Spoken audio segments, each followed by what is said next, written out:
Bonjour à tous et bienvenue dans ce Morning Bull Live. Nous sommes le 24 juin 2022 et c'est le bull market. Tout remonte, tout va bien, c'est extraordinaire, tout a changé. Le monde s'est complètement transformé entre mercredi soir et jeudi soir pour le témoignage de Monsieur Powell, parce qu'il ne faut pas se leurrer, on ne parle que de ça, c'est le centre d'intérêt principal des marchés. Il n'y a que ça, le reste on s'en fout. Sauf peut-être le fait que les matières premières sont en train de baisser et que du coup, on se pose des questions. On fait le tour de tout ça, mais ce qu'il faudra bien retenir quand même, c'est que Monsieur Powell a changé la face du monde avec une toute petite phrase, une simple phrase.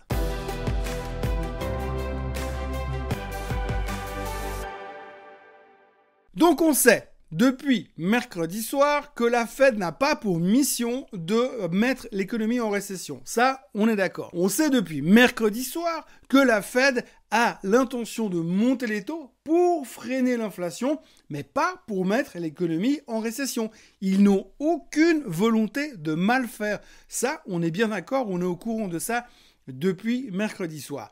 Monsieur Powell a montré son intention de soutenir finalement cette nouvelle théorie de ralentir l'inflation, le truc qui nous bassine depuis des mois. Donc ça, il a confirmé durant son témoignage devant le Congrès mercredi soir. Donc ça, on est au courant. Donc ça, c'est ce qu'on savait mercredi. C'est ce qui a fait baisseter le marché mercredi soir. Sauf qu'hier, il a témoigné devant le Congrès. Et là, devant le Congrès, ça a tout changé. Ça a tout changé parce que cette fois, il a annoncé qu'il avait aucune intention de mettre l'économie en récession en montant les taux. Il a confirmé qu'effectivement, il était conscient qu'en montant les taux, il pouvait mettre l'économie en récession, mais ça, on le savait déjà. Il pourrait mettre l'économie en récession, mais lui, il pense que l'emploi, le consommateur et l'économie est suffisamment forte pour tenir le coup face à cette hausse des taux nécessaire pour ralentir l'inflation. Ça, on le savait aussi. Et puis, il a réaffirmé le fait qu'il n'avait pas l'intention de faire du mal au marché. Mais il a rajouté une phrase. Et cette phrase, c'est si en montant les taux, j'arrive à faire ralentir l'inflation et que dans les semaines à venir, l'inflation venait à ralentir gentiment. On ne parle pas de descendre à 2% la semaine prochaine, simplement de descendre, allez, à 8, puis à 7,5%. À ce moment-là, il s'engage éventuellement, peut-être, à monter les taux de manière moins violente. Et cette phrase-là, elle a complètement révolutionné la psychologie des investisseurs.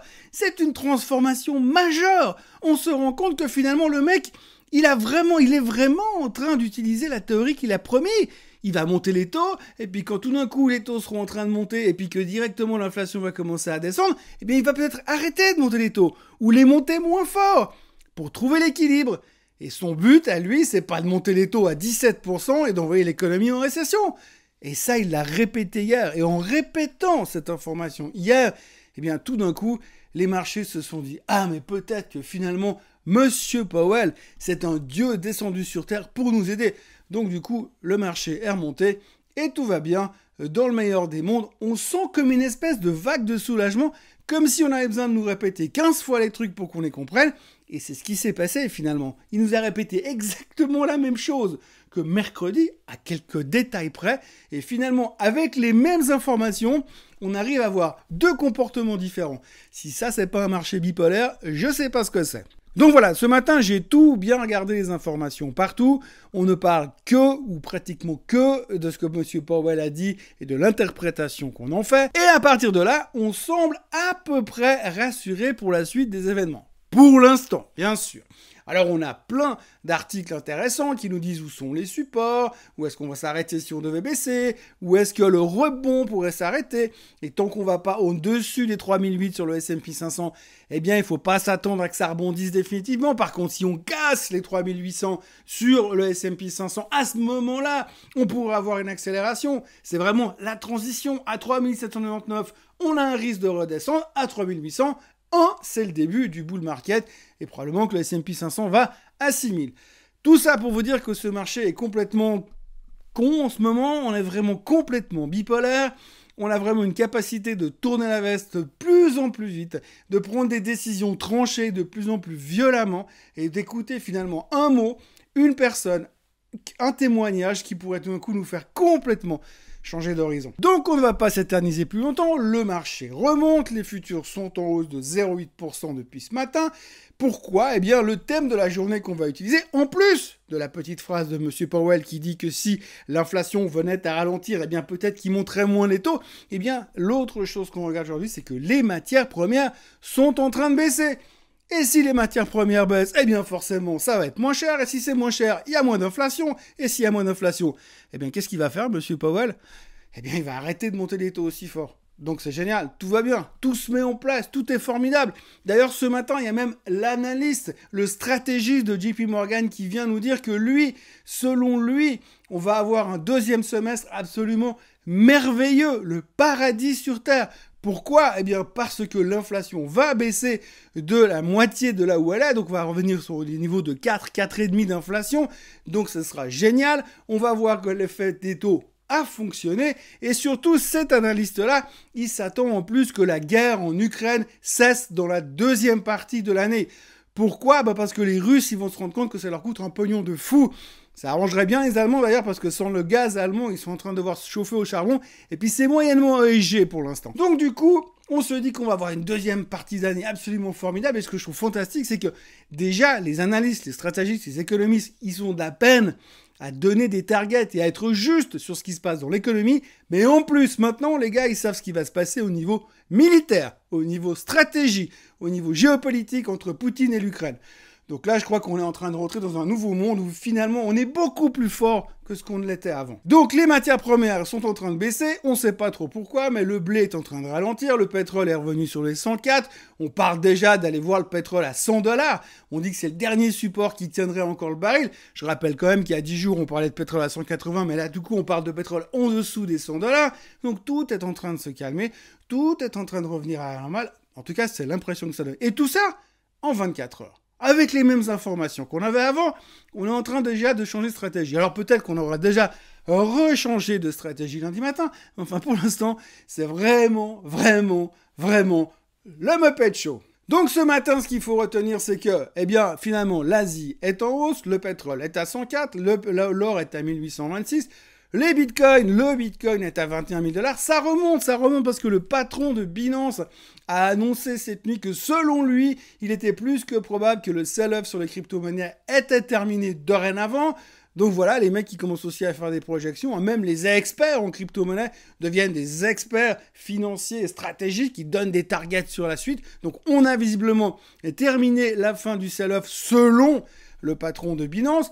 Donc ça va aussi mieux sur les cryptos, enfin ça soulage sur les cryptos pour l'instant, jusqu'à la prochaine mauvaise nouvelle. Il faut pas oublier qu'il y a toujours la problématique du fonds Three Arrows Capital qui continue à peser.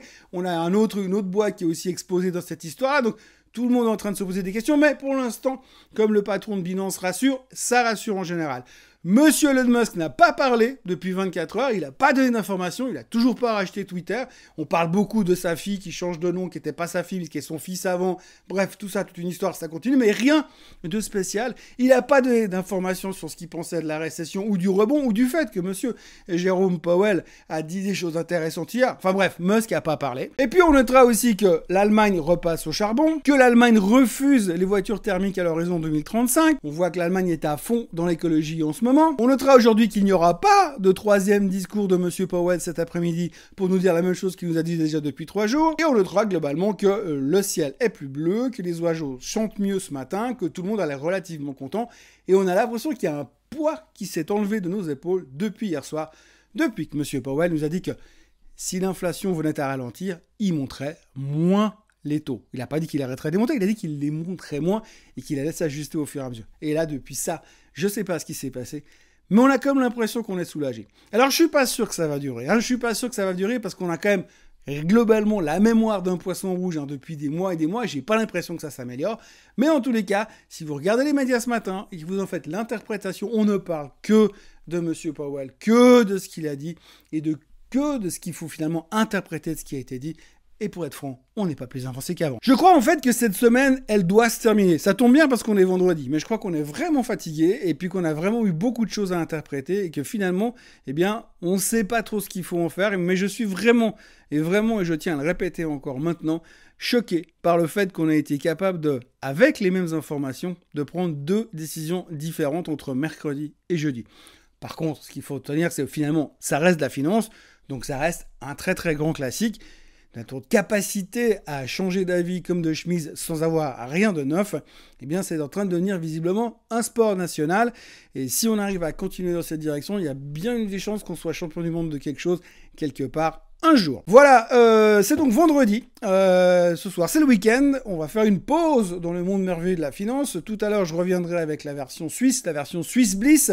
D'ici là, n'oubliez pas de vous abonner à la chaîne Suisse Côte francophone. N'oubliez pas de relire une 214e fois le témoignage de Monsieur Powell parce que franchement, c'est vraiment inspirant. Et puis, n'oubliez pas de liker cette vidéo et de revenir lundi matin pour un nouveau Morning Bull Live. Passez un très très bon week-end. Bye bye.